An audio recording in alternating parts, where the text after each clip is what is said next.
नमस्कार, स्वागत है आपका मेरे चैनल जीवन के रंग डॉक्टर सुनीता मिश्रा के संग। आज हम आपको बताते हैं उपवास है लंबी उम्र का राज।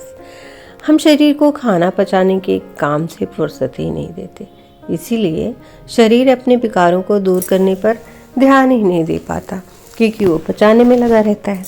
आजकल उपवास आधारित थेरेपी बहुत तेजी से प्रचलित हो रही है, जिसमें शरीर को वो मौका दिया जाता है जिससे वो अपने आप को निरोगी कर सके।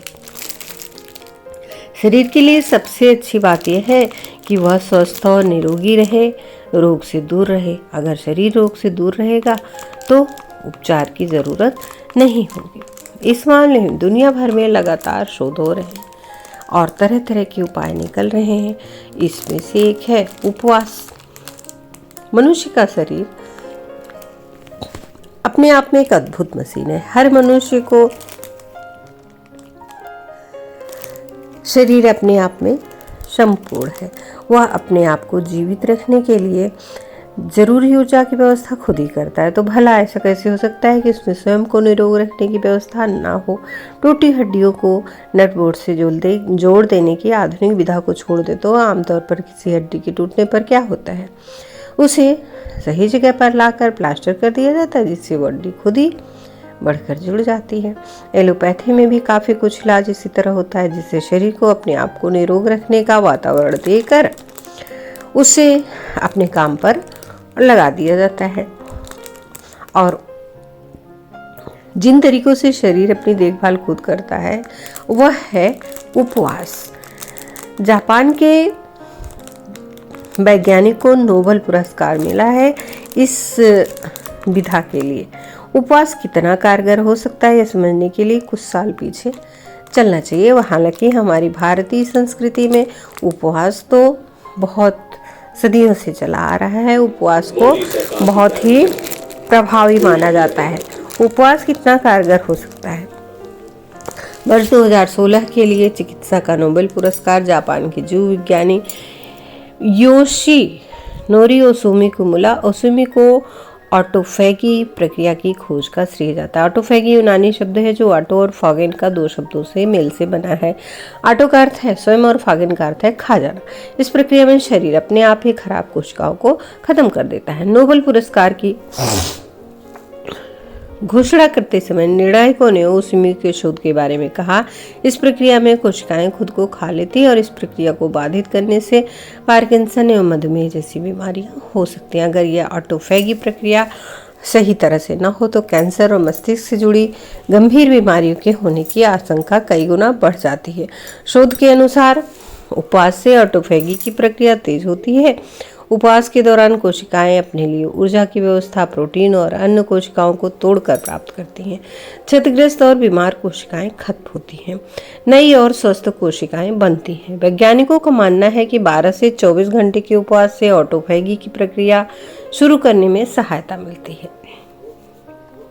जर्मनी में भी शोध से पुष्टि।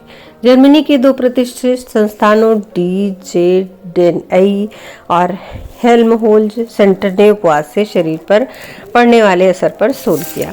इसके लिए वैज्ञानिकों ने चूहों के दो समूह बनाए, एक से उपवास कराया और दूसरे को सामान्य तरीके से खाने पाने को दिया। जिन चूहों पर उपवास का प्रयोग किया गया उन्हें एक दिन भोजन दिया गया और दूसरे दिन पानी। वैज्ञानिकों ने पाया जिन चूहों ने उपवास किया वह दूसरे समूह के मुकाबले 5% ज़्यादा तक जिए। आंख, त्रिफला, दातून, नौन, पेट की भरिए, तीन ही कौन। ब्रज की कहावत, आंखों के लिए त्रिफला, हरड़, बहेड़ा, आंवला, दांतों के लिए नमक और ठूस ठूस कर खाने की बजाय पेट का एक हिस्सा खाली रखना ही स्वास्थ्य के लिए लाभदायक है। इंसानों की तरह चूहों में भी बहुत मौत का बड़ा कारण कैंसर है। वैज्ञानिकों ने कैंसर पर उपवास का कोई असर पड़ता है या नहीं यह जानने के लिए चूहों के दो समूह बनाए, एक को उपवास कराया, एक को नहीं। इस शोध से पता चला कि चूहों को उपवास कराया उनमें कैंसर की बढ़ती कोशिकाओं की गति सामान्य तरीके से भोजन करने वाले चूहों की तुलना में कम थी। उपवास करने वाले कैंसर पीड़ित चूहे 908 दिन जीवित रहे, जबकि लगातार खाने वाले 806 दिन। जापान के योशिनोरी ओसुमो के उपवास के गुणों पर खोज के लिए मिला नोबेल। इससे एक बात साफ होती है कि भारतीय संस्कृति में जो उपवास की परंपरा रही है पूरी तरह वैज्ञानिक है। हमारे पास अपने शरीर को बेहतर देखभाल का ज्ञान सदियों से पहले था। हमारे ऋषि मुनियों को अपने शरीर को साधने में महारत हासिल थी। आम लोग भी उस ज्ञान का लाभ समान रूप से उठाएं और एक स्वस्थ जीवन का आनंद उठाएं। इसके लिए उपवास को विभिन्न अनुष्ठानों से जोड़ दिया गया। उपवास के तरीके। आज उपवास के आधार पर शरीर को स्वस्थ रखने की जो थेरेपी लोकप्रिय हो रही है उसके मूल में यह भाव है कि शरीर में खुद को स्वस्थ रखने की क्षमता है, लेकिन इंसान शरीर के पूरे तंत्र को खाना पचाने के काम में ही व्यस्त रखता है, जिसके कारण उसे अपने विकारों को दूर करने का मौका नहीं मिलता। कहने का मतलब यह है कि शरीर के तंत्रों को कुछ देर के लिए खाली छोड़ दें, जिससे वह खाना पचाने के अलावा भी कुछ कर सके, और शरीर को फुर्सत के क्षण देने का तरीका है उपवास। उपवास के कई तरीके बताए जाते हैं। पहला तो यह है कि आप रोजाना 24 घंटे में से 14 से 16 घंटे का उपवास करें। सुनने में यह काम मुश्किल लगता है, लेकिन है नहीं इतना मुश्किल। इसके लिए केवल एक करना है, रात का भोजन जल्दी कर लें।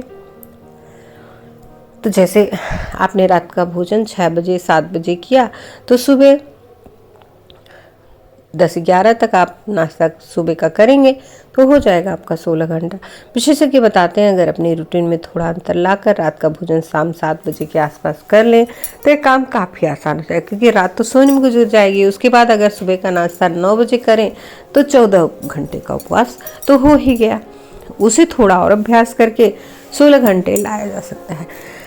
हाँ, विशेषज्ञों का एक कहना जरूर है कि सुबह जब पहला आहार लें तो उद्रव हो, थोड़ा ठहर कर अन्न लें। उपवास के दौरान शरीर बीमार कोशिकाओं को खत्म करने की प्रक्रिया तेज कर देता है।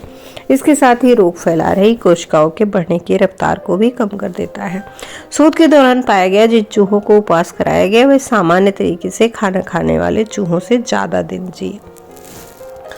दूसरा तरीका यह है कि दिन भर के उपवास का, जिनके लिए रोज का उपवास संभव न हो, अपनी सुविधा से कुछ अंतराल पर दिन का उपवास कर सकते हैं। जिस तरह दुनिया भर में स्वास्थ्य संबंधी समस्याएं विकराल होती जा रही हैं, उनमें शरीर को रोगों से दूर रखने की जरूरत चारों ओर महसूस की जा रही है।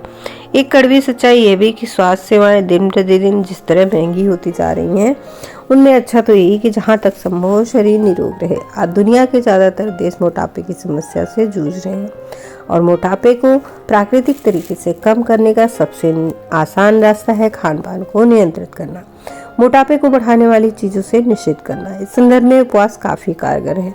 चलिए, जो भी सही हो, देर से सही, ये तो समझ में आ रहा है कि उपवास की भारतीय परंपरा कोई पोगापंथी नहीं, बल्कि वैज्ञानिक दृष्टि पर 100% खरी स्वस्थ जीवन शैली की कुंजी है। इसीलिए उपवास को सही तरीके से करिए, आपको ज़रूर लाभ होगा और आप बीमारियों से बचे रहेंगे। उपवास करें और करवाएं। अगर आप जीवन के रंग पर नए हैं तो प्लीज़ चैनल को सब्सक्राइब करें और साथ ही बेल आइकन प्रेस कर दें, जिससे आने वाली वीडियो की नोटिफिकेशन मिलती रहे। और वीडियो को अंत तक ज़रूर देखा करें और अपने दोस्तों मित्रों रिश्तेदारों को शेयर करें और अपने बहुमूल्य सुझाव कमेंट बॉक्स में अवश्य दें। धन्यवाद। नमस्कार।